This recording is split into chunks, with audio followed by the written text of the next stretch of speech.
বন্ধ করতে পারে নাই।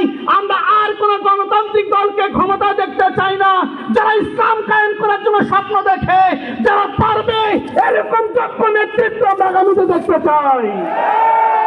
কথা বলেন ঠিক কিনা? আরো জোরে বলতে হবে ঠিক কিনা?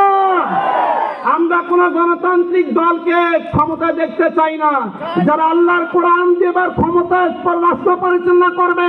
কোন মানুষ ধোকায় পড়বে না, টাকা দিয়ে আর বাংলাদেশের জনগণ বিক্রি হবে না। কথা বলেন ঠিক কিনা?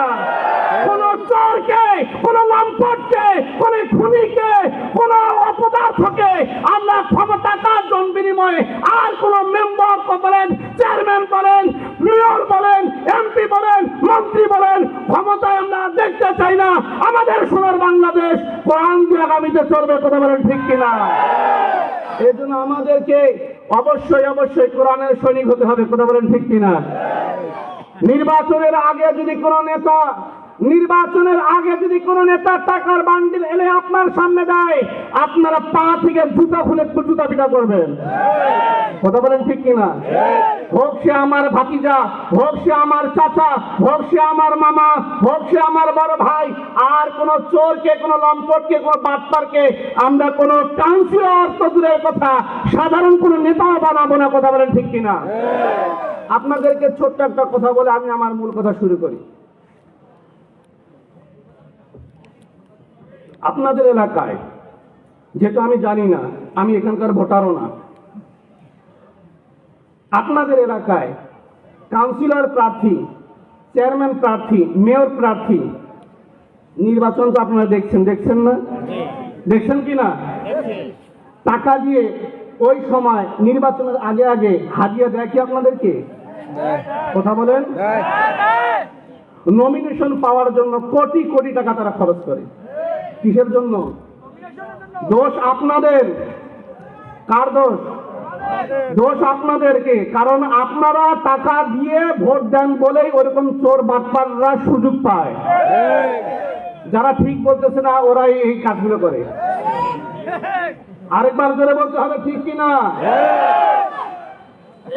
আপনারা ছোট্ট একটা অঙ্ক করেন, বড় অঙ্ক দিকে আমি যাব না, শুধু যোগ করেন। ত্রিকোণমিতি বলতেছি না বা পরিমিতিও বলছি না। নির্বাচনের সময় আমি দেখছি আমার এলাকা, আমি যে এলাকায় থাকি, সর্বনাশ। এক কাউন্সিলর, এক প্রার্থী যদি 500 টাকা দেয়, আরেক প্রার্থী সে 1000 টাকা দেয়। একজন যদি 2000 দেয়, আরেকজন 3000 দেয়। এরকম টাকা দেয়। শোনা যায় যে তারা 100 কোটি 150 কোটি টাকা দিয়ে তারা নমিনেশন নেয়। 1 কোটি 1.5 কোটি 2 কোটি 3 কোটি 4 কোটি টাকা দিয়ে তারা নমিনেশন নেয়। আচ্ছা বলেন তো দেখি, একটা কাউন্সিলরের বেতন কত? একটা কাউন্সিলরের বেতন কত? ধরেন 50,000। কয় হাজার? ধরেন 50,000। একটা কাউন্সিলরের বেতন ধরেন 50,000। তাহলে বলেন তো বছরে কয় লাখ হয়? কথা বলেন না কেন? 6 লাখ। 1 বছরে 6 লাখ, 5 বছরে কয় লাখ হচ্ছে? হ্যাঁ, তাহলে বলেন তো দেখি, এ চুরি করবে না তো কি করবে? কখনো কি হিসাব করছেন? আপনি যে টাকার বান্ডিল নিয়ে তাকে ভোট দিয়ে চোর বানালেন, আর মসজিদে গিয়ে বলতেছেন ইয়াকা না'বুদু, আল্লাহ একমাত্র তোমার ইবাদত করি, তাহলে চুরি করাটাও ইবাদত। কথা বলেন।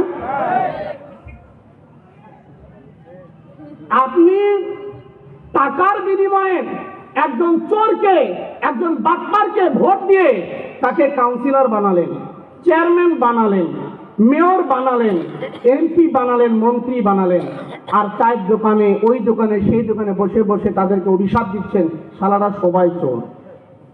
কথা বলেন ঠিক কিনা? বলেন তো সবচেয়ে বড় চোর কে? আমরা নিজেই। কথা বলেন ঠিক কিনা? আপনি কখনো চিন্তা করেননি একটা কাউন্সিলরের বেতন কত? সে কিভাবে নির্বাচনের আগে এত কোটি কোটি টাকা খরচ করে, যখন নির্বাচন হয়ে যায় তখন রাস্তার টাকা, বস্ত্র ভাতার টাকা, প্রতিবন্ধীর টাকা, এই টাকা সেই টাকা তারা আত্মসাৎ করবেই তো, কারণ তারা তো আপনাদেরকে আগে কিনে নিয়েছে। কথা বলে ঠিক কিনা? এই ভুল আর সামনে করা যাবে না। ঠিক কিনা? আমাদের নেতারা হবে এরকম যারা ইমামতি করতে পারবে। কথা বলেন ঠিক কিনা? আমাদের নেতারা হবে এরকম যারা কোরআন শুদ্ধ করে পড়তে পারে।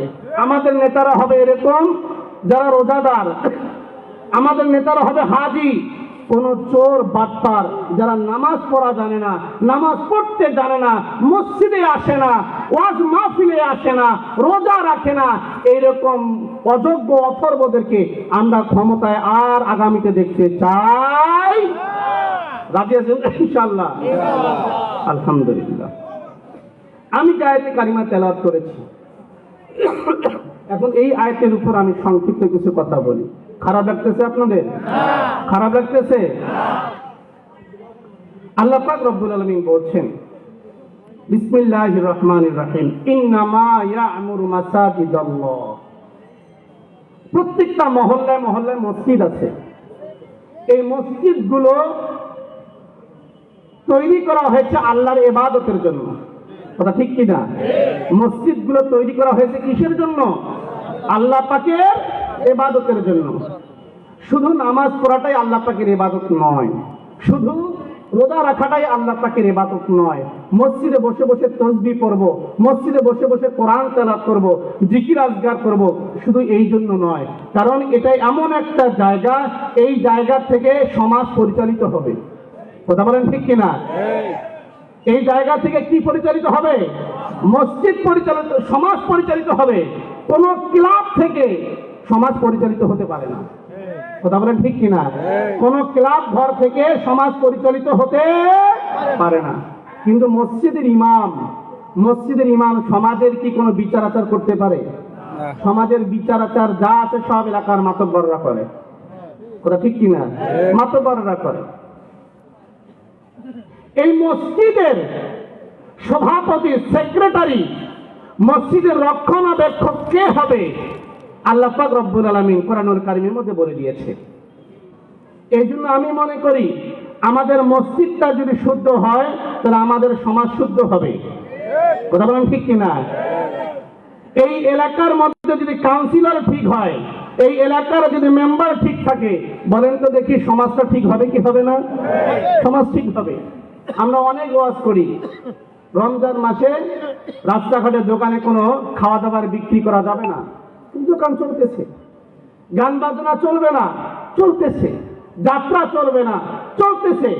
জুয়া চলবে না, চলতেছে। বলেন তো দেখি আগের চাইতে জুয়া বাড়ছে না কমছে? আগের চাইতে নেশা বাড়ছে না কমছে? আগের চাইতে ইফটিজিং বাড়ছে না কমছে? আগের চাইতে সুদখোর বাড়ছে না কমছে? আগে এলাকার মধ্যে সুদখোর খুঁজে পাওয়া যাইত না। কথা ঠিক কিনা? আর এখন সমাজে সুদখোর খায়, সুদ খায় না কে, এই লোক খুঁজে পাওয়া যায় না। কথা বলেন ঠিক কিনা? সমাজ কতটা পরিবর্তন হয়ে গেছে। এই জন্য আমরা মনে করি, আমি মনে করি আমাদের মসজিদের ইমাম আমাদেরকে ঠিক হতে হবে। আর মসজিদের ইমাম ঠিক আছে কিনা এটা তো বুঝবে কমিটি। কথা ঠিক কিনা? এটা বুঝবে কে? কমিটি না চটপটি? কথা বলেন। এখন মসজিদগুলোতে কমিটি নাই, আছে চটপটি। কথা বলেন ঠিক কিনা? আছে কে? চটপটি। যারা সপ্তাহের মধ্যে একদিন আসে, শুদ্ধ করে সূরা ফাতিহা করতে পারে না, মসজিদের এক কোনায় বসে বসে শুধু শুক্রবারের দিন হুজুরের বক্তব্যের ভুল ধরে, হুজুর রাজনীতির ওয়াজ করা যাবে না। কথা বলেন ঠিক কিনা? রাজনৈতিক আলোচনা করা যাবে না। কিসের আলোচনা করতে হবে? ফজরের নামাজের পরে সূরা হাসরের শেষ 3 আয়াত তেলাওয়াত করবেন, এই ফজিলত। ফরজ নামাজের পরে এই সূরা পড়বেন, এই ফজিলত। মাগরিবের নামাজের পরে এই পড়বেন, সেই ফজিলত। এই আলোচনা করলে খুব খুশি। কথা বলেন ঠিক কিনা? কারণ কোরআন হাদিসের শুদ্ধ ব্যাখ্যা তাফসীর করলে ওই সকল চোর বাটপারদের তো গায়ে লাগবেই। আর যখনই গায়ে লাগে তখন তারা রাজনৈতিক দোহাই দিয়ে হুজুরকে থামিয়ে দেয়। যারা এই কাজ এখনো যদি কেউ করে, অবশ্যই অবশ্যই আমাদেরকে সিদ্ধান্ত নিতে হবে, এইরকম কোন চোরকে আমরা আর ক্ষমতা দেখতে চাই না। রাজি আছেন তো? মসজিদ শুদ্ধ করতে হবে। মসজিদ যদি শুদ্ধ হয়ে যায়, আশা করা যায় মসজিদের ইমাম ঠিক হবে। মসজিদের ইমাম যদি ঠিক হয়, মসজিদের ইমাম সুন্দর সুন্দর ইসলামের কথা বলবে, সমাজটা পরিবর্তিত হয়ে যাবে। কিন্তু মসজিদ কমিটি তো জানেই না কিভাবে ইমামতি করতে হয়, কোরআন হাদিসের কি কথা। একটা বিয়ের অনুষ্ঠানে মসজিদের ইমাম যেতে পারে না, একটা আকিকার অনুষ্ঠানে ইমাম যাইতে পারে না, গান বাজনার অত্যাচারে। কিন্তু দেখবেন মসজিদের সভাপতি আগে যে বসে আছে, গানের অনুষ্ঠানে আগে বসে আছে। আমি খুব খুশি হয়েছি, যদিও আমি এর আগেও খেয়াল করিনি, আজকে দেখলাম যে এই মাহফিলের সম্ভবত সভাপতি প্রধান অতিথি নাই, আছে নির্ধারিত আছে। আলহামদুলিল্লাহ, এটা ভালো লাগছে এই জন্য যে অনেক মাহফিলে এমন এমন প্রধান অতিথি আছে যাদের মুখ থেকে সরাসরি নেশার গন্ধ আসে। আপনি বলেন তো দেখি, যখন আলোচনা করা হবে ইন্নাস সালাতা তানহা আনিল ফাহশাই ওয়াল মুনকার, নিশ্চয় নামাজ মানুষকে মন্দ কাজ থেকে বিরত রাখে। আপনি বলেন যে সভাপতি সিগারেট খায়, যে প্রধান অতিথি সিগারেট খায়, যে সেক্রেটারি সিগারেট খায়, উনি এত বড় সিগারেট খোর, মসজিদের ইমামের কথা তার কাছে ভালো লাগে না। আচ্ছা বলেন তো দেখি, সেই মসজিদের ইমাম যদি সভাপতি সাহেবকে বলে যে সভাপতি সাহেব আপনি এত ভালো করে সিগারেট খাচ্ছেন, ওইখান থেকে একটা সিগারেট আমাকে দেন, আমিও দুইটা টান মারি, বলেন তো দেখি ওই ইমামের পিছনে কারা নামাজ পড়বেন? কথা বলে কেউ পড়বেন? তো মসজিদের ইমাম যদি সিগারেট খেলে তার পিছনে যদি আপনারা নামাজ না পড়েন, তাহলে যেই সভাপতি সিগারেট খায় তাকে সভাপতি রাখছেন কিভাবে? কথা বলেন। যদি আপনার মসজিদে ইমাম শুনেন সিনেমা হল থেকে বের হয়ে সিনেমা দেখে বের হলো, আপনারা তার পিছনে নামাজ পড়বেন না। যদি কোনো মসজিদে ইমামকে দেখেন আরেকটা মেয়ের সাথে ঘোরাফেরা করছে, তার পিছনে নামাজ পড়বেন না। আপনার মসজিদের ইমামকে যদি আপনি দেখেন যে সুদ খায়, তার পিছনে আপনার নামাজ পড়বেন না। কিন্তু অধিকাংশ মসজিদের সভাপতি সেক্রেটারি সুদ করে ঘুষ করে, কথা বলেন ঠিক কিনা? তারা আছে কিভাবে? এই জুলুম আমাদের দেশ থেকে তাড়াতে হবে। কথা বলেন। আমাদেরকে সংস্কার করতে হবে, আমাদেরকে পরিবর্তন করতে হবে। এই সমাজটাকে যদি সুন্দর করতে চাই, এত ওয়াজ মাহফিলের প্রয়োজন নাই। মসজিদ সুন্দর হলে আমাদের সমাজটা সুন্দর হবে। কথা বলেন ঠিক কিনা? সম্মানিত ভাইরা আমার, বন্ধুরা আমার, বাদশাহ শাহজাহান একবার স্বপ্ন দেখে, বাদশাহ শাহজাহানের নাম শুনছেন? বাদশাহ শাহজাহানের নাম শুনছেন? বাদশাহ শাহজাহান একবার স্বপ্ন দেখে সুন্দর একটা বালাখানা, সুন্দর একটা মসজিদ, জান্নাতের মধ্যে সুন্দর একটা মসজিদ, অর্থাৎ সুন্দর একটা মসজিদ দর্শন করলেন, স্বপ্নে দেখলেন। ঘুম যখন ভেঙে গেল, বাদশাহ শাহজাহান চিন্তা করলেন আমার রাজ্যের মধ্যে এরকম একটা সুন্দর মসজিদ আমি নির্মাণ করব, এরকম একটা সুন্দর মসজিদ আমি বানাবো। তাই বাদশাহ শাহজাহান রাজ্যের মধ্যে, তার মহলের মধ্যে যতগুলো বড় বড় উপদেষ্টা আছে, উজির আছে, তাদেরকে ডাকলেন, তাদের কাছ থেকে পরামর্শ নিলেন। বাদশাহ শাহজাহান বললেন এরকম একটা সুন্দর আমি মসজিদ আমি দর্শন করেছি, এরকম একটা সুন্দর মসজিদ আমি নির্মাণ করতে চাই, কি করা যায় তোমরা বলো। বাদশাহ শাহজাহানের কথা সবাই রাজি হয়ে গেল। বাদশাহ শাহজাহান এবার রাষ্ট্রের মধ্যে যত বড় বড় ইঞ্জিনিয়ার আছে, যত বড় বড় স্থাপক আছে, তাদেরকে ডাক দিলেন, বড় বড় ইঞ্জিনিয়ারদেরকে ডাক দিলেন।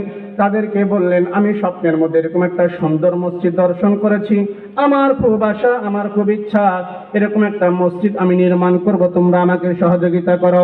বাদশাহ শাহজাহানের কথা শুনে ইঞ্জিনিয়াররা বলতেছে হুজুর আপনি ছবি দেখান, আপনি ছবি দেখান, আমরা এরকম মসজিদ নির্মাণ করতে পারবো কিনা চেষ্টা করে দেখি। বাদশাহ শাহজাহান বলতেছে আমি তোমাদেরকে বর্ণনা দিতেছি, আমি যেভাবে যেভাবে বলবো তোমরা সেইভাবে কল্পনা করে অঙ্কন করবে। বাদশাহ শাহজাহান বর্ণনা দিচ্ছে মসজিদটা এরকম এরকম এরকম এরকম, আর বাদশার বর্ণনা অনুযায়ী ইঞ্জিনিয়াররা সুন্দর করে অঙ্কন করতেছে। অঙ্কন করা শেষ হয়ে গেল, অঙ্কন করা শেষ হয়ে গেলে বাদশাকে দেখানো হলো। বাদশাহ শাহজাহান বলতেছে আমি স্বপ্নের মধ্যে যে মসজিদ দেখেছি, এই মসজিদ তোমরা কেউ অঙ্কন করতে পারো না।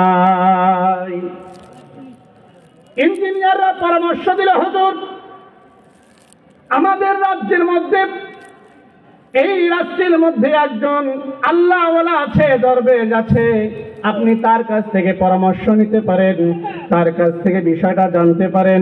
বাদশাহ তাকে অনুমতি দিলেন, ঠিক আছে দরবেশকে হাজির করো। বাদশার সামনে দরবেশকে হাজির করা হলো।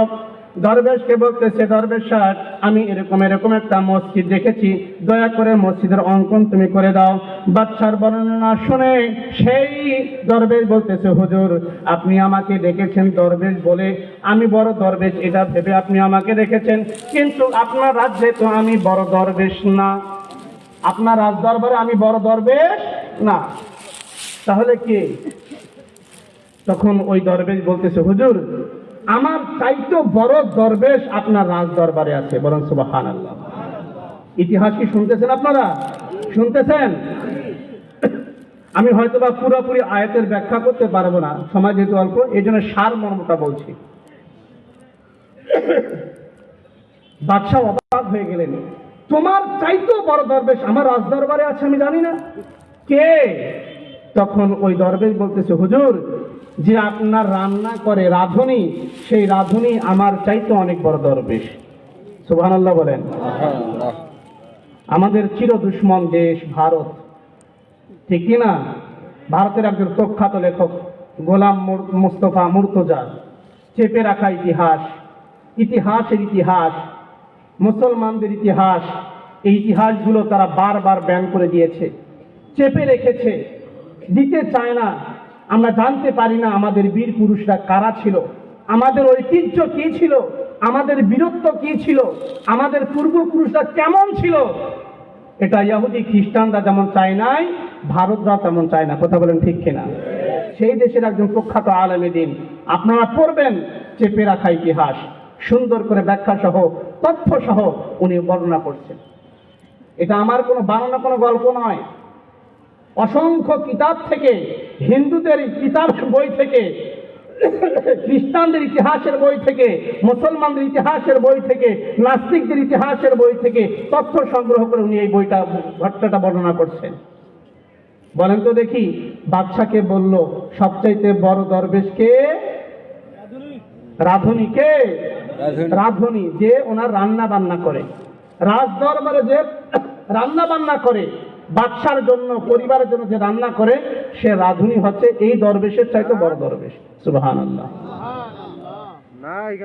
বাদশা অবাক হয়ে সে রাঁধুনিকে ডাকলেন, চেহারার দিকে তাকালেন, এত বড় দরবেশ আমার রাজ দরবারে, অথচ আমি চিনি না। বলতেছে, তোমার ইতিহাস, তোমার পরিচয় আমার কাছে জানা ছিল না, যাই হোক তুমি আমার কাছে আসো, আমার রাজ দরবারে তুমি আছো, তোমার কাছে পরামর্শের জন্য তোমাকে ডেকেছি। তখন ওই রাঁধুনি বলতেছে, হুজুর আমি তো বড় দরবেশ না, আমার চাইতো বড় দরবেশ আপনার রাজ দরবারে আছে। কার কাছে ওয়াজ করতেছি? সুবহানাল্লাহ, আলহামদুলিল্লাহ কিছুই বলে না। আমার চাইতো বড় দরবেশ আপনার রাজ দরবারে আছে। বাদশা অবাক হলেন, তোমার চাইতো বড় দরবেশ এই রাজ দরবারে আছে? বলে হ্যাঁ। কে? বলে যে আপনার টয়লেট পরিষ্কার করে, মেথর যে ক্লিনার, সে আমার চাইতো অনেক বড় আল্লাহওয়ালা। সুবহানাল্লাহ। কিরকম আল্লাহওয়ালা? একজন সুলতান, একজন বাদশাহ, যার কিনা যে পায়খানা পরিষ্কার করে, সে এত বড় আল্লাহওয়ালা। আর আমাদের এমপি মন্ত্রীদের আশেপাশে যারা আছে, ওরা যত বড় চোর, তার চাইতো বড় চোর হচ্ছে ওদের চামচারা। কথা বলেন ঠিক কিনা? আর আমাদের পূর্বপুরুষ যারা ছিল, ওরা যত বড় আল্লাহওয়ালা, তার চেয়ে বড় আল্লাহওয়ালা ছিল ওনাদের পাশে যারা ছিল। কথা বলেন ঠিক কিনা? এই ইতিহাসগুলো আমাদের কাছ থেকে কেড়ে নেওয়া হচ্ছে, নতুন করে ইতিহাস দিচ্ছে মুক্তিযোদ্ধা চেতনায় বিশ্বাসী যারা। মুক্তিযোদ্ধা চেতনা, মুক্তিযোদ্ধার কি ইতিহাস? আমরা কি বলেছি? আমরা বাংলাদেশের স্বাধীনতা মানি না। কথা বলেন, আমরা কি বলি যে বাংলাদেশের স্বাধীনতা আমরা মানি না? রফিক, বরকত, জব্বার, সালাম যারা ভাষার জন্য যারা জীবন দিয়েছে, এই দেশের জন্য যারা জীবন দিয়েছে, তাদেরকে আমরা কি অস্বীকার করি? তাদেরকে আমরা অপমান করি? তাদের জন্য আমরাই দোয়া করি। ওই বিশেষ একটা দুইটা দিনে 21শে ফেব্রুয়ারি আর এই যে 26শে মার্চ, 16ই ডিসেম্বরে গিয়ে তাদের শহীদ মিনারে গিয়ে ফুল দিয়ে চলে আসে, আর কোনো খোঁজ খবর নাই। কিন্তু মসজিদে বসে বসে শহীদদের জন্য আমরাই দোয়া করি। কথা বলেন ঠিক কিনা? আমরাই দোয়া করি।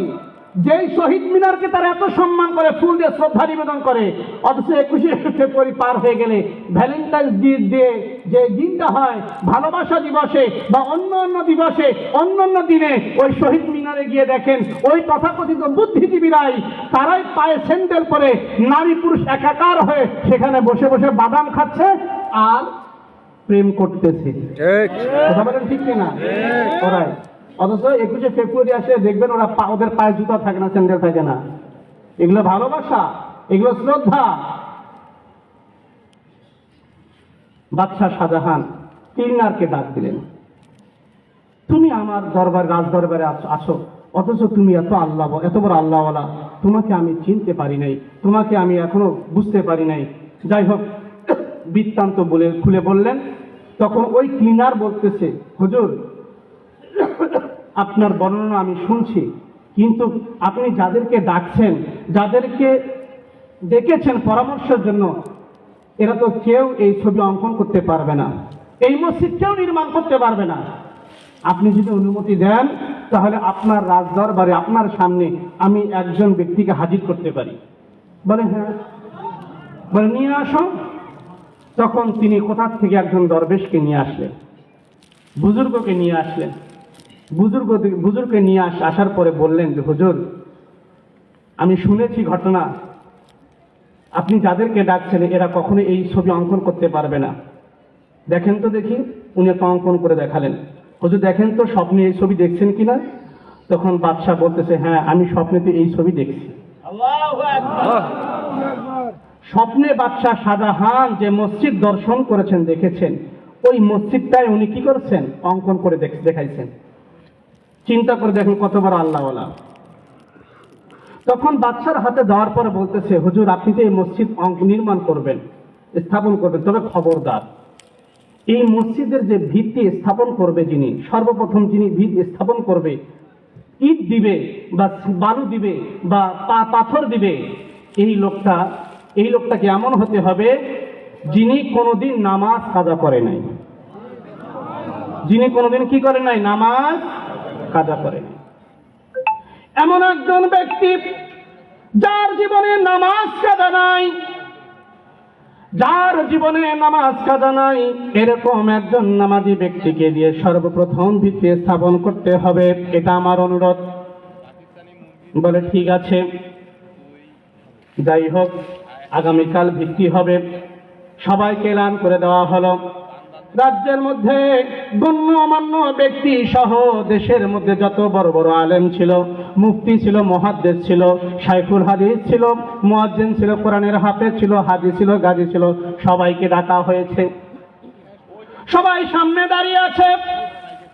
ওই বুজুর্গ শর্ত দিয়েছিল, যার জীবনে নামাজ কাজে নাই, এরকম একজন আল্লাহওয়ালা দিয়ে সর্বপ্রথম ভিত্তি স্থাপন করতে হবে। বাদশাহ এবার ঘোষণা দিল, যার জীবনে 12 বছর ধরে তাহাজ্জুদের নামাজ কাজা নাই, এরকম যে ব্যক্তি, যে আল্লাহর বান্দা যে আছেন, তিনি সামনে আসেন, তিনি সর্বপ্রথম মসজিদের ভিড় স্থাপন করবে। বুজুর্গ শর্ত দিয়েছিল যার জীবনে নামাজ কাজা নাই, আর বাদশাহ শাহজাহান শর্ত দিচ্ছে যার জীবনে 12 বছর তাহাজ্জুদ কাজা নাই। সুবহানাল্লাহ। উনি এলান করে দিলেন। সময় চলে যাচ্ছে, কোনো হুজুর আসে না, সামনে আসার সাহস পায় না। ওই যুগে যদি শামীম ওসমান সাহেব থাকতেন, যিনি প্রতি রাত্রে 80 রাকাত করে তাহাজ্জুদের নামাজ পড়ে, হ্যাঁ, আমার মনে হয় উনি আসতেন, তাই না? এরকম আল্লাহওয়ালা, গাঁজাখোর, নেশাখোর আল্লাহওয়ালা আমরা দেখি নেই। যারা মেয়ে নিয়ে নাচানাচি করে, মেয়ে নিয়ে থাকে, তারা নাকি 80 রাকাত 90 রাকাত করে নফল নামাজ পড়ে। এরা আপনার চামচা, যারা আপনার আশেপাশে যারা থাকে, আপনার নেতা কর্মীরা এই কথা বিশ্বাস করতে পারে, কিন্তু ইমানদাররা এই কথা বিশ্বাস করতে পারে না। কথা বলেন ঠিক কিনা? আপনার নেতা কর্মীরা এই কথা বিশ্বাস করতে পারে, আপনার দলের কর্মীরা এই কথা বিশ্বাস করতে পারে, কিন্তু নামাজি ব্যক্তিরা কখনো এই কথা বিশ্বাস করতে পারে না। সময় চলে যাচ্ছে, কেউ আগায় না, কোনো ইমাম আসে না, কোনো হুজুর আসে না, কোনো মুফতি মুহাদ্দিস আসে না, কেউ আসে না। সময় চলে যাচ্ছে। শর্ত দুইটা, যার জীবনে নামাজ কাজা নাই এবং যার জীবনে 12 বছর তাহাজ্জুদ কাজা নাই। এখানে কয়জন লোক আমরা পাবো যারা একদিনও তাহাজ্জুদের নামাজ পড়েনি? অনেক লোক পাবো একদিনও তাহাজ্জুদের নামাজ পড়ে নাই। তাহাজ্জুদের নামাজ পড়ার তৌফিক হয় নাই, সুযোগ হয় নাই। এরকম অনেক মানুষ আছে। আমরা এমন মুসলমান হয়েছি ভাই, এমন মুসলমান হয়েছি আমরা, মসজিদে গেলে অনেক মানুষ অনেক সময় অবাক হয়ে যায়, কি ব্যাপার এই লোকটা আজকে মসজিদে আসছে কেন? আমার কথা বুঝছেন? অনেক লোক আছে একটু জিকির করে লা ইলাহা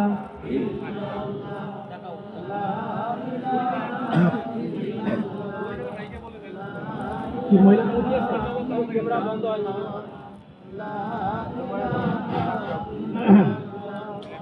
ভাই আপনারা একটু দয়া করে বসেন, জায়গা তো আছে, একটু বসলে ভালো লাগবে, একটু বসলে সুন্দর লাগবে। আলহামদুলিল্লাহ। ওই যে আমি তো আর বেশি সময় কথা বলবো না, অতি অল্প সময় কথা বলে চলে যাব। এই প্রজেক্টরের অপারেটর কোথায়? প্রজেক্টরের অপারেটর, তুমি তাড়াতাড়ি স্টেজের এখানে আসো, তাড়াতাড়ি।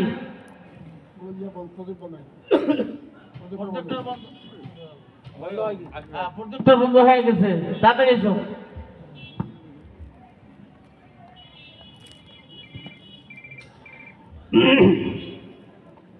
অনেক মুসলমান আছে মসজিদে গেলে আরেকজন অবাক হয়ে যায়, এই লোকটা মসজিদে আসছে কেন, আজকে কি হয়েছে তার? কথা বলেন ঠিক কিনা? মানে মুসলমান এমন অবস্থা, মসজিদে গেলে মানুষ অবাক হয়, আহা কি জিন্দেগি। অনেক মানুষ আছে, অনেক মুসলমান আছে রোজা রাখলে অবাক হয়, বাপ রে বাপ আজকে রোজা রাখছে। কথা বলেন ঠিক কিনা? কি মুসলমান আপনি? আল্লাহর কাছে আপনি কি জবাব দিবেন? আল্লাহর কাছে আপনি কি বলবেন? অথচ স্লোগান দিচ্ছেন আপনি, নেতার পিছনে ছুটতেছেন, নামাজের খবর নাই। মসজিদে মুয়াজ্জিন ডাকছে, আপনি আসেন নাই। আপনার নেতা যদি ডাকছে রাত ৩টার সময় আপনি হাজির হয়েছেন, কিন্তু আল্লাহর ঘরের জন্য আপনি একবারও যাবার সময় পাননি, ঠিক সময় পাননি। আল্লাহর এক বান্দা বিয়ে করছে, কিন্তু তার বাচ্চা হয় না। কি হয় না? বাচ্চা হয় না। এরকম কারা কারা আছেন বিয়ে করছেন ৩ বছর ৪ বছর ৫ বছর ১০ বছর হয়ে গেছে, বাচ্চা হয় না? হাত তুলেন দেখি কারা কারা আছেন। লজ্জার কিছু নেই, বাচ্চা হয় না, বিয়ে করছেন কিন্তু বাচ্চা হয়নি, অনেক কয়েক বছর পার হয়ে গেছে, এরকম কেউ নাই? আলহামদুলিল্লাহ, সবাইকে দিয়েছে আলহামদুলিল্লাহ। এক লোকের বাচ্চা হয় না, সে অন্যজনের সাথে পরামর্শ করলো, একজন বলতেছে অমুক কবিরাজের কাছে যাও। আমাদের বাংলাদেশে অনেক পীর আছে যারা বাচ্চা দেয়, ঠিক আছে না ভাই? আছে। অনেক পীর আছে, পীরের কাছে গেলে বাচ্চা হয়।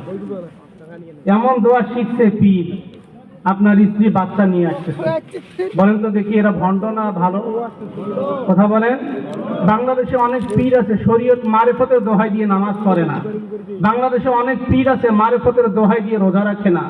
বাংলাদেশের অনেক মারিফতের পীর আছে মারিফতের দোহাই দিয়ে হজ করে না। বাংলাদেশের অনেক পীর আছে মারিফতের দোহাই দিয়ে পর্দা করে না, আছে না নাই? কিন্তু তারা ভাত ঠিকই খাইতেছে, তারা খাবার ঠিকই খাইতেছে। তাদের যুক্তি হলো আমরা নামাজ পড়ি না, এই জন্য শয়তান সেজদা করে পুরা জমিনকে নাপাক করে ফেলেছে, এই জন্য তারা সেজদা দেওয়ার জায়গা খুঁজে পায় না।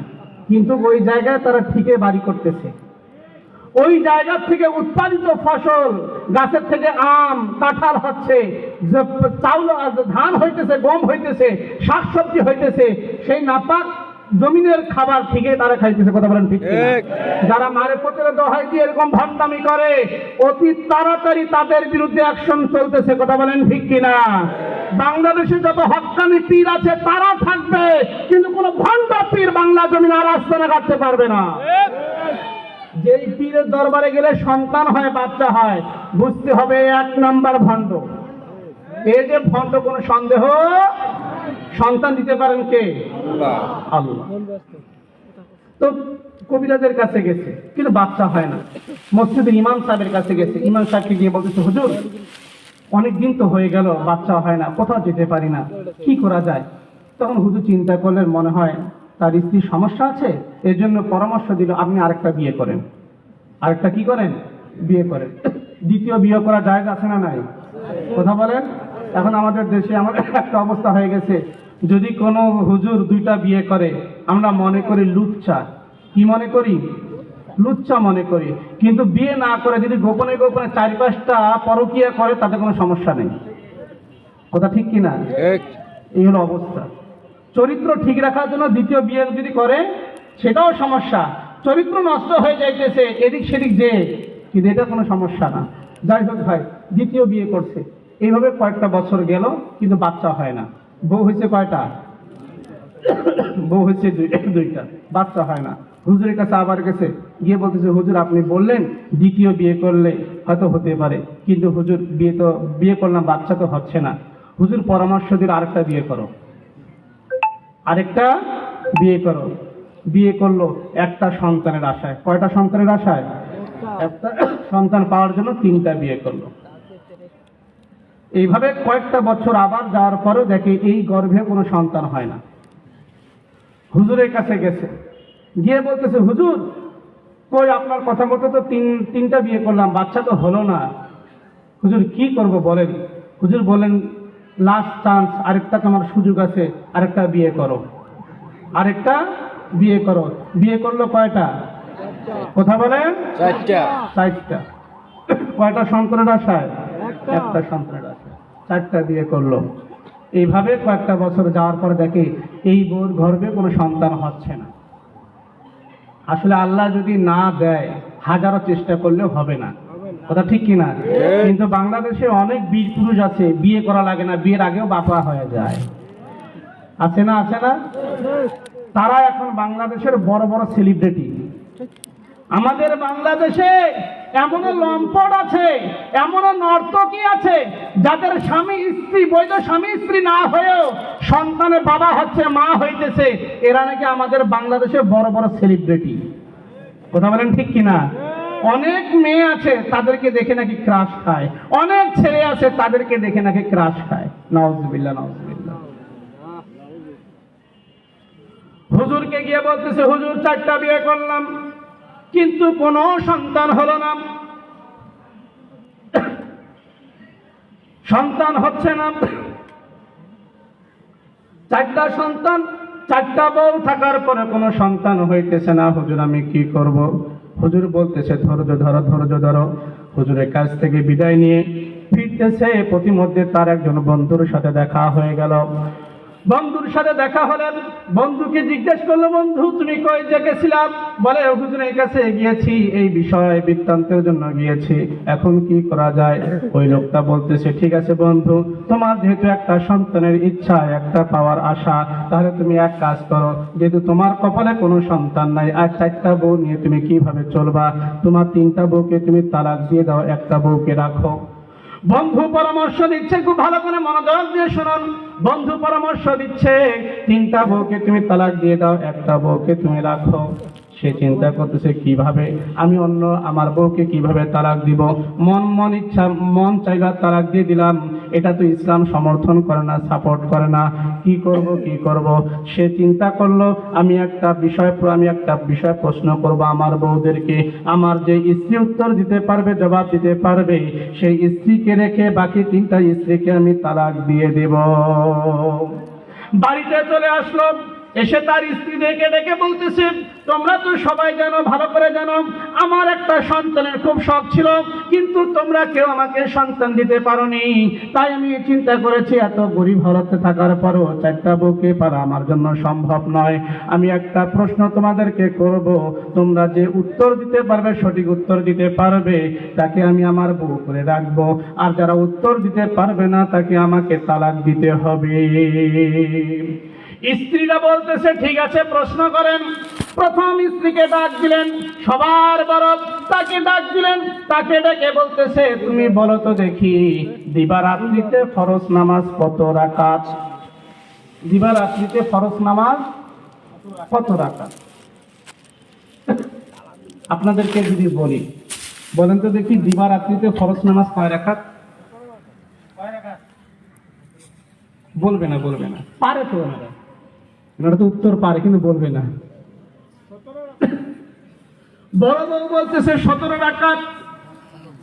হ্যাঁ, বড় বউ বলতেছে কয় রাকাত? বড় বউ বলছে কয় রাকাত? বড় বউ বলছে কয় রাকাত? বাবা, কোথায় বলতে চায় না, বলেন না। বড় বউ বলছে কয় রাকাত? 17 রাকাত। জামাই বলতেছে তুমি এদিকে যাও। 2 নম্বর বউকে ডাকছে, তুমি বলো তো দিবা রাত্রিতে ফরজ নামাজ কয় রাকাত? বলতেছে 19 রাকাত। প্রশ্ন কয়টা? একটা। উত্তর কয়টা হয়েছে? 2টা। দ্বিতীয় বউকে বলতেছে তুমি এদিকে যাও। এবার 3 নম্বর বউকে ডেকে বলতেছে তুমি বলো দেখি দিবা রাত্রিতে ফরজ নামাজ কয় রাকাত? বলে কেন 15 রাকাত। কয় রাকাত বলছে? 15 রাকাত। প্রশ্ন কয়টা? উত্তর কয়টা হয়েছে? 3টা। এবার ছোট বউকে ডাকছে, তুমি বলো দিবারাত্রিতে ফরজ নামাজ কয় রাকাত? বলে এই প্রশ্নের উত্তর আমাকে করতেছেন, দিবারাত্রিতে ফরজ নামাজ হচ্ছে 11 রাকাত। কয় রাকাত? 11 রাকাত। প্রশ্ন কয়টা? একটা। উত্তর কয়টা হয়েছে? 4টা।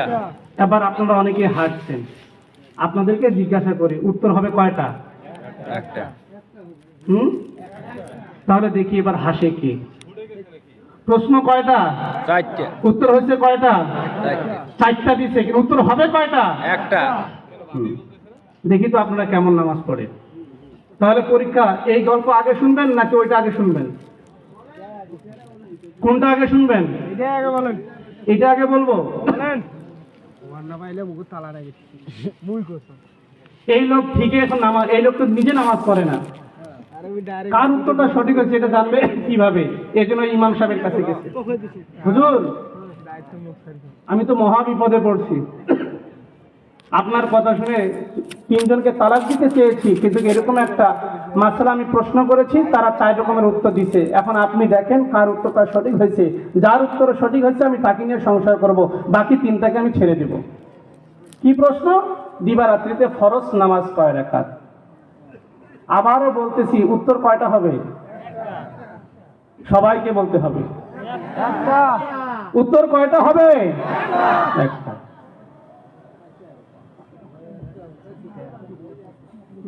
প্রথম বউকে ডাকছে যে মা আপনি যে বললেন দিবারাত্রিতে ফরজ নামাজ 17 রাকাত, কিভাবে? বলে হুজুর কেন? জোহরের 4 রাকাত, আসরের 4 রাকাত, এশায় 4 রাকাত, 3 4 12। ফরজ দিনের 3 4 12, মাগরিবের নামাজ 3 রাকাত, কত হলো? 15। আর ফজরে 2। উত্তর ঠিক হয়েছে না বেঠিক হয়েছে? ঠিক আছে, সুবহানাল্লাহ বলেন, আলহামদুলিল্লাহ বলেন, মারহাবা বলেন। উত্তর সঠিক। হুজুর কইতেছে মা আপনি পাস। এই লোক চিন্তা করতেছে ছোট বউর প্রতি একটা টান ছিল আলাদা, বড় বউ তো টিকে গেল। এবার 2 নম্বর বউকে ডেকে বলতেছে মা আপনি যে বললেন দিবা রাত্রিতে ফরজ নামাজ 19 রাকাত, কিভাবে? বলে হুজুর কেন? আমার বড় আপা যে বললো, যেভাবে বর্ণনা দিল 17 রাকাত আর জুমার 2 রাকাত। জুমার নামাজ কয় রাকাত? 2 রাকাত। কয় রাকাত হয়েছে? 19 রাকাত হয়েছে না? মুরব্বি ঠিক আছে? হ্যাঁ ঠিক আছে। তাহলে উত্তর কয়টা হলো? 2টা। 2টা ঠিক হয়েছে কি না? ঠিক আছে। 2 নম্বর দ্বিতীয় বউ কি হয়েছে? পাস। দ্বিতীয় বউ কি? পাস। এবার 3 নম্বর বউকে ডেকে বলতেছে মা আপনি যে বললেন দিবারাত্রিতে ফরজ নামাজ 15 রাকাত, আপনি এত কম করলেন কেন? বলে হুজুর কেন? যে দিনটা শুক্রবার হবে সেই দিনে 4 রাকাতকে 2 রাকাত করা হয়েছে। তাহলে কয় রাকাত হচ্ছে ভাই? কয় রাকাত হচ্ছে? 15। যে দিনটা শুক্রবার পড়বে জোহরের 4 রাকাতকে 2 রাকাত করা হয়েছে কিনা? তাহলে কয় রাকাত হচ্ছে? 15 রাকাত হয়েছে না? অনেকে মনে হয় যারা মন দিচ্ছে না তারা বুঝতেছে না। বুঝছেন কথা? বুঝছেন? তাহলে দিবারাত্রিতে ফরজ নামাজ কয় রাকাত হলো শুক্রবারে? 15 রাকাত। এবার আসছে সবার ছোট মা আপনি কিভাবে বললেন দিবারাত্রিতে ফরজ নামাজ 11 রাকাত? আপনি সবচেয়ে কম কেন বললেন? আপনি কিভাবে বললেন 11 রাকাত? তখন ওই মহিলা বলতেছে, হুজুর কেন? যখন কোনো মুসলমান সফরে থাকে তখন আল্লাহ পাকের বিধান হলো 4 রাকাত ফরজ নামাজগুলোকে কসর করে 2 রাকাত আদায় করবে। সুবহানাল্লাহ। বুঝেননি তো অনেকে? যদি 4 রাকাত ফরজ নামাজ কসর করতে হয়, কয় রাকাত? 2 রাকাত করে কসর করতে হয়, তাহলে ফজরে 2, জোহরে 2, আসরে 2, এশায় 2, এই হলো 8 রাকাত। আর মাগরিবে 3 রাকাত, তাহলে হলো কয় রাকাত? আরো জোরে বলেন, কয় রাকাত? আর একটু জোরে বলেন, কয় রাকাত? 11 রাকাত। বলেন তো দেখি উত্তর কারটা সঠিক হয়েছে? কারটা সঠিক হয়েছে? 4টা। আপনাদের বলে একটা হবে? আপনারা যে বলেন একটা উত্তর হবে, কখনো কখনো একটা প্রশ্নের একাধিক উত্তর হয়। এটা তো জানা গেল আজকে নাকি? আমাদের অনেক মা বোন জানে না ফরজ নামাজ কয় রাকাত, মা বোনও জানে না। অনেক জামাই আছে, জামাইও জানে না। জামাই, স্বামী, স্ত্রী দুজনে বেনামাজি। সুবহানাল্লাহ কোন? স্বামী স্ত্রী দুইজনে বেনামাজি। সবে বরাতে রাত চলে যায়, তাদের হুঁশ নাই। সবে কদরে রাত চলে যায়, তাদের হুঁশ নাই। রমজান মাস চলে যায়, তাদের হুঁশ নাই। দিন চলে যাচ্ছে, তাদের হুঁশ নাই। রাত চলে যায়, কিছু হুঁশ নাই। এরকম বেনামাজি পরিবার আমাদের সমাজে কম না বেশি? বাবা নামাজ পড়ে না, মা নামাজ পড়ে না, যার কারণে সন্তানও নামাজ পড়ে না। আর যদি বাবা নামাজি হইতো, মা নামাজি হইতো, তাহলে সন্তানকে সাথে নিয়ে মসজিদে আসতো। আমাদের সমাজে অনেক মুসলমান আছে, দেখবেন তাদের ছোট্ট সন্তান 4 বছরে 5 বছরের ছেলে মসজিদে যায়, লাফালাফি করে নামাজ পড়তে যায়, আমরা সাপোর্ট করি, সমর্থন করি, কিন্তু তার বাবা মসজিদে আসে না। এরকম আছে না নাই? কিন্তু দেখবেন ওই লোকটাকে দেখবেন, যদি দাওয়াতের আয়োজন হয়, বিয়ের দাওয়াত বলেন, আকিকার দাওয়াত বলেন, বা কোনো মজলিস বলেন, খাবার আয়োজন যেখানে আছে সেখানে দেখবেন তার ছেলেকে সাথে নিয়ে যায়, কিন্তু ছেলেকে সাথে নিয়ে মসজিদে আসে না। আসে না নাই? সম্মানিত ভাইরা আমার, বন্ধুরা আমার, বাদশাহ শাহজাহান এলান করে দিলেন, যার 12 বছর তাহাজ্জুদের নামাজ কাজা নাই, এরকম বুজুর্গ, এরকম দিনদার যিনি আছেন, তিনি যেন সামনে আসেন, তিনি যেন প্রথম ভিত্তি স্থাপন করে এই মসজিদের সূচনা করে দেন। সময় চলে যায়, কোনো মুফতি, কোনো মুহাদ্দিস, কোনো আলেম, কোনো উজির নাজির কেউ আসার সাহস পায় না। সময় পার হয়ে যাচ্ছে, চলে যাচ্ছে, আর কতক্ষণ দাঁড়িয়ে থাকবে? আর কতক্ষণ অপেক্ষা করবে? বাদশাহ শাহজাহান এবার 1 পা 2 পা করে নিজেই, 1 পা 2 পা করে নিজেই সর্বপ্রথম ভিত্তি স্থাপন করলেন। ভিত্তি স্থাপন করার পরে বলতেছেন, আল্লাহ তুমি আমার গোপন আমলটা আজকে আমার দেশবাসীর কাছে প্রকাশ করে দিলে। এমন জীবন করো গঠনে মন্দে মরি, যে জীবনে মরিয়া অমর হয়। মরিলে হাসবে তুমি, কাঁদবে ভুবন, পুণ্যময় এমন জীবন করো গঠন। সুন্দর জীবন গড়ার দুনিয়ায় আসো সময়, যে জীবন মরিয়া অমর হয়। এমন জীবন করো গঠন মন্দে মরি, যে জীবন মরিয়া অমর হয়। এমন জীবন করো গঠন মন্দে মরি, যে জীবন মরিয়া অমর হয়। বাদশাহ শাহজাহান, বাদশাহ আলমগীর, বাদশাহ নুরুদ্দিন নামক যারা আলেম ছিলেন না, মুফতি ছিলেন না, মুহাদ্দিস ছিলেন না, কিন্তু তারা বড় আল্লাহওয়ালা ছিলেন, বড় দিনদার ছিলেন, বড় পরহেজগার ছিলেন, যার কারণে তাদের আমলে তাদের সমাজে খুন খারাপি হইতো না। কথা বলেন ঠিক কিনা? আর আমাদের সমাজে চোর বাটপাররা ক্ষমতায় বসে থাকার কারণে ছোট্ট বাচ্চা থেকে শুরু করে সবাই চুরি করা শিখতেছে। এই জন্য আমাদেরকে পদক্ষেপ নিতে হবে। মসজিদের ইমাম সৎ হলে চলবে না, মসজিদের ইমাম আল্লাহওয়ালা হলেই হবে না, মসজিদের কমিটিকে অবশ্যই নামাজি হতে হবে। মান আমানা বিল্লাহি ওয়াল ইয়াউমিল আখির ওয়া আকামাস সালাতা ওয়া আতাজ যাকাত ওয়া লাম ইয়াখশা ইল্লাল্লাহ। আল্লাহ পাক রব্বুল আলামিন বলেন, মসজিদ আবাদকারী তারাই হবে যারা হবে ঈমানদার, বেঈমান হবে না। কি হবে না, বেঈমান হবে না। কিন্তু আমাদের সমাজের মধ্যে অনেক সভাপতি আছে নামাজ পড়ে না, অনেক সেক্রেটারি আছে রোজা রাখে না। আল্লাহকে ভয় করা তো দূরের কথা, নেতাকে যতটুকু ভয় করে আল্লাহকে ভয় করে না। আছে না নাই? আরেকটু জোরে বলেন, আছে না নাই? আমাদের সমাজের লোকেরা এখন এমপিকে ভয় করে, মন্ত্রীকে ভয় করে। সামনে যদি 2-4টা পুলিশ থাকে, তাদের হাতে লাঠি থাকার কারণে সমাজের মানুষ সত্য কথা বলতে চায় না, ন্যায় কথা বলতে চায় না, হক কথা বলতে পারে না। সমাজে অন্যায় হইতেছে দেখার পরে বলতে পারে না, বলতে চায় না। সমাজের মধ্যে খুন হইতেছে, কে খুন করছে, কারা খুনি, এটা দেখার পরও সমাজে বলতে পারে না। কারণ তারা জেলখানাকে ভয় করে, দুনিয়ার জেলখানাকে ভয় করে, দুনিয়ার শাস্তিকে ভয় করে, আল্লাহর আযাবকে, আল্লাহর শাস্তিকে ভয় করে না। অথচ আল্লাহ পাক কোরআনুল কারীমের মধ্যে বলেছেন, ফায়ুআযিবুহুল্লাহুল আযাবাল আকবার, আল্লাহ পাকের শাস্তি হলো সবচাইতে বড়। কথা বলেন ঠিক কিনা?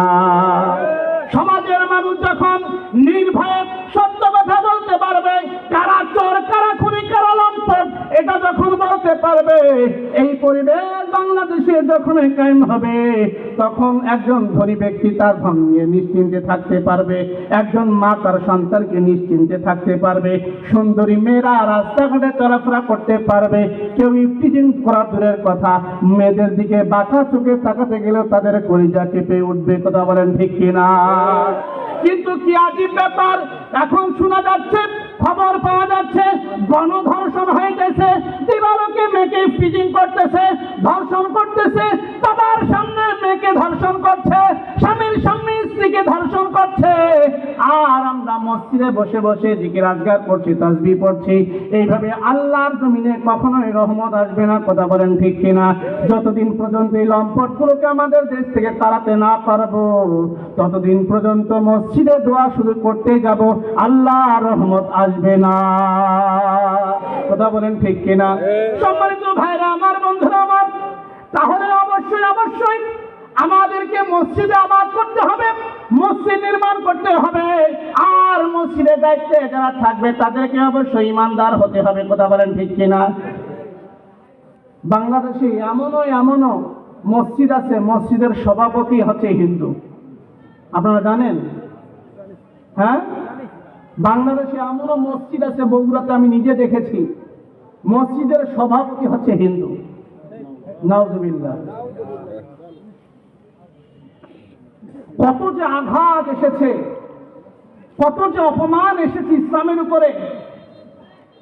আমরা অন্য কোন সরকারের আমলে ইসলামের উপরে এত আঘাত দেখিনি। কথা বলেন ঠিক কিনা? স্বৈরাচার শাসক হাসিনার আমলে ইসলামকে নিয়ে যত সিনেমিনি খেলা হয়েছে, যত আলেম সমাজ লাঞ্ছিত হয়েছে, যত আলেম ওলামা অবহেলিত হয়েছে, যত আলেম ওলামা মামলা খেয়েছে, অন্য কোন সরকারের আমলে ইসলাম পন্থীদের উপরে এত আঘাত আসেনি। কথা বলেন ঠিক কিনা? ইসলামকে আঘাত করবে, ইসলামকে ব্যবহার করবে, আলেম ওলামাদের উপর অত্যাচার করবে, দেশের সম্পদ লুণ্ঠন করবে, দেশের জনগণের উপর অত্যাচার করবে, জুলুম করবে, এরকম তরিকার কোন দলকে, কোন নেতাকে আমরা সামনে আর দেখতে চাই না। যদি আমরা পারি, অবশ্যই অবশ্যই আমাদেরকে পারতে হবে, কারণ এটা আল্লাহ পাকের ওয়াদা, আল্লাহ পাকের হুকুম। ভাইরা আমার, বলেন তো দেখি, এই যে মাদ্রাসা, আপনাদের এখানে মাদ্রাসা, কারামতি মাদ্রাসা না, এই মাদ্রাসার অবশ্যই কমিটি আছে, আছে কি না? আছে। এই মাদ্রাসার তারাকে প্রিন্সিপালের হুকুমে চলে। এখন আমি যত বড় হুজুর হই না কেন, আমি যত বড় শাইখুল হাদিস হই না কেন, এখানে আমার কোনো হুকুম চলবে? কথা বলেন না। এই যে আপনারা বলেন স্কয়ার কোম্পানির নাম শুনছেন, একনি কোম্পানির নাম শুনছেন, আরএফএল কোম্পানির নাম শুনছেন, এই আরএফএল কোম্পানি কার হুকুমে চলে? বাইতুল মুকাররমের ইমাম সাহেবের হুকুমে চলে নাকি? কথা বলেন না। এই যে স্কয়ার আছে, স্কয়ার কোম্পানি কার হুকুমে চলে? বর্তমান ধর্ম উপদেষ্টা হুজুরের হুকুমে চলে? কথা মতো চলে? কার হুকুমে চলে?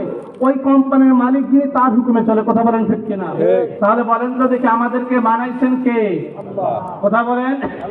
আমাদেরকে সৃষ্টি করছেন কে? এই জমিন কার? আল্লাহর জমিন। আলা লাহুল খালকু ওয়াল আমরু। আল্লাহ পাক স্পষ্ট করেছে, আমার সৃষ্টি, হুকুমও চলবে কার? কিন্তু মুসলমান এখনো কেন যে বুঝে না, মুসলমানরা এখনো কেন সচেতন হয় না? কেন এখনো মুসলমানের ঘুম ভাঙে না? মুসলমান কেন এখনো গণতন্ত্রের জন্য আন্দোলন করে? মানব রচিত সংবিধানকে নিয়ে কেন নাচানাচি করে, লাফালাফি করে? মানব রচিত সংবিধানের জন্য ভাই ভাইয়ের মধ্যে দ্বন্দ্ব, মানব রচিত সংবিধানের জন্য আলেমদের সাথে দ্বন্দ্ব, মানব রচিত সংবিধানের জন্য বাপ ছেলের দ্বন্দ্ব, মানব রচিত সংবিধানের জন্য শিক্ষকদের সাথে দ্বন্দ্ব, মানব রচিত সংবিধানের জন্য স্বামী স্ত্রীর দ্বন্দ্ব, মানব রচিত সংবিধানের জন্য জনগণের সাথে দ্বন্দ্ব। যেই তন্ত্র মানব রচিত সম্পদ লণ্ঠন করে, যেই তন্ত্র মানুষের উপর অত্যাচার করে, যেই তন্ত্র ভাইয়ের হক নষ্ট করে, জনগণের হক নষ্ট করে, এই তন্ত্র কোনো মুসলমান চায় না। এই তন্ত্রের জন্য মুসলমান আর আন্দোলন করবে না। আমরা এমন একজন তন্ত্র খুঁজতেছি, আমরা এমন এক তন্ত্রের সন্ধান পেয়েছি, কোরআনের সন্ধান আমরা পেয়েছি। অবশ্যই অবশ্যই আমাদের একমাত্র তন্ত্র হবে কোরআনুল কারীম। এই কোরআন যারা পড়তে জানে, কোরআনকে নিয়ে যে রাষ্ট্র পরিচালনা করতে জানে, তাদেরকে আমরা আগামীতে ক্ষমতা দেখতে চাই। কথা বলেন ঠিক কিনা? চাই তো ইনশাআল্লাহ। এই হাত দিয়ে অনেক আওয়ামী লীগের পক্ষে স্লোগান দিয়েছি, এই হাত দিয়ে বিএনপির পক্ষে স্লোগান দিয়েছি, এই হাত দিয়ে জাতীয় পার্টির পক্ষে স্লোগান দিয়েছি, এই হাত দিয়ে জাসদের পক্ষে স্লোগান দিয়েছি। কিন্তু আমাদেরকে শপথ নিতে হবে, গণতান্ত্রিক কোনতার জন্য আমরা স্লোগান দিব না। আমাদের স্লোগান হবে ইসলামী তন্ত্রের জন্য। কথা বলেন ঠিক কিনা? আমাদের স্লোগান হবে ইসলামী তন্ত্রের জন্য। রাজি আছি তো ইনশাআল্লাহ? যদি আমাদের দেশে ইসলামী তন্ত্র কায়েম হয়ে যায়, তাহলে দেখবেন এখানে সেখানে বাচ্চারা জুয়া খেলবে না। কথা বলেন ঠিক কিনা? এখানে সেখানে জুয়া খেলতেছে।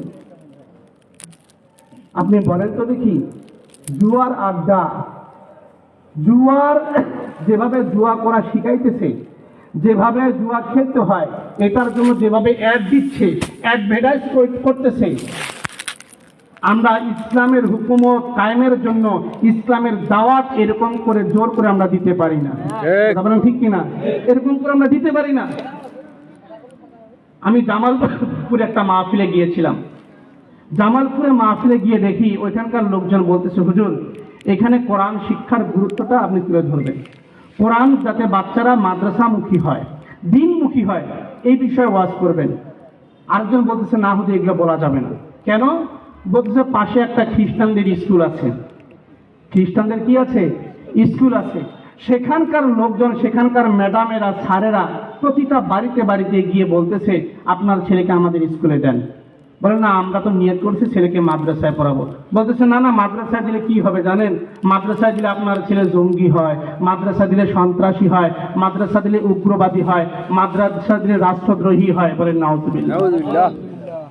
এমন একটা অবস্থা। হিন্দুরা তাদের মিশন, খ্রিস্টানরা তাদের মিশন, বিধর্মীরা তাদের মিশন বাস্তবায়ন করার জন্য তারা বাড়িতে বাড়িতে, মুসলমানদের বাড়িতে বাড়িতে যাইতে পারে, তাদের নামে মামলা হয় না, তাদের উপর কোনো পেরেশানি হয় না। অথচ আমরা মুসলমান হয়ে যদি হিন্দুদের বাড়িতে গিয়ে বলি আপনার ছেলেদেরকে মাদ্রাসায় পড়ান, খ্রিস্টানদের বাড়িতে গিয়ে যদি বলি আপনার ছেলেদেরকে মাদ্রাসায় পড়ান, তাহলে বলেন তো দেখি আমাদের নামে মামলা হবে কি হবে না? এমন একটা সময় গেছে। কথা বলেন ঠিক কিনা? মাদ্রাসায় পড়লে জ্ঞান শক্তি বাড়ে না কমে? কথা বলেন। মাদ্রাসায় পড়লে দ্বীনি ইলম যারা শিখে, আল্লাহ পাক রব্বুল আলামিন তাদের উপর যে কি পরিমাণ ইহসান করেন, দয়া করেন, রহম করেন, এটা আসলে বুঝে শেষ করা যাবে না। অনেক ছেলেকে দেখবেন, অনেক মেয়েকে দেখবেন সরাসরি মুখস্থ করতে পারে না, ABCD মুখস্থ ঠিক মতো করতে পারে না, বাংলা শুদ্ধ করে রিডিং করতে পারে না। অনেক চেষ্টা করছে, স্যারেরা অনেক মারছে, ম্যাডামরা অনেক মারছে, লেখাপড়া ঠিক মতো তার হবে না। এই সম্ভাবনা নিয়ে অনেক মা আছে ছেলেকে নিয়ে, মেয়েকে নিয়ে মাদ্রাসায় পৌঁছে দিয়েছে, মাদ্রাসায় গিয়ে হুজুরদের হাতে দিয়েছে। এত দুষ্ট, বাবা মা কন্ট্রোল করতে পারে না, সামলাইতে পারে না, এত দুষ্টমি করে, এত বেয়াদবি করে। এই বেয়াদব ছেলেটাকে, এই দুষ্ট ছেলেটাকে, এই কমজোরি ছেলেটার পিছনে হুজুররা মেহনত করে দেখা গেছে 3 বছর 4 বছরে আল্লাহ পাকের কোরআনের হাফেজ হয়ে গেছে। এরকম প্রমাণ আছে না নাই? কথা বলেন, আছে না নাই? এরকম একটা ছেলে হাফেজ হয়ে মসজিদের ইমামতি নিছে, মসজিদের ইমামতি নিছে, নতুন নতুন ইমামতি নিছে। দেখে একজন মুসল্লি কাঁদতেছে, নামাজে এসে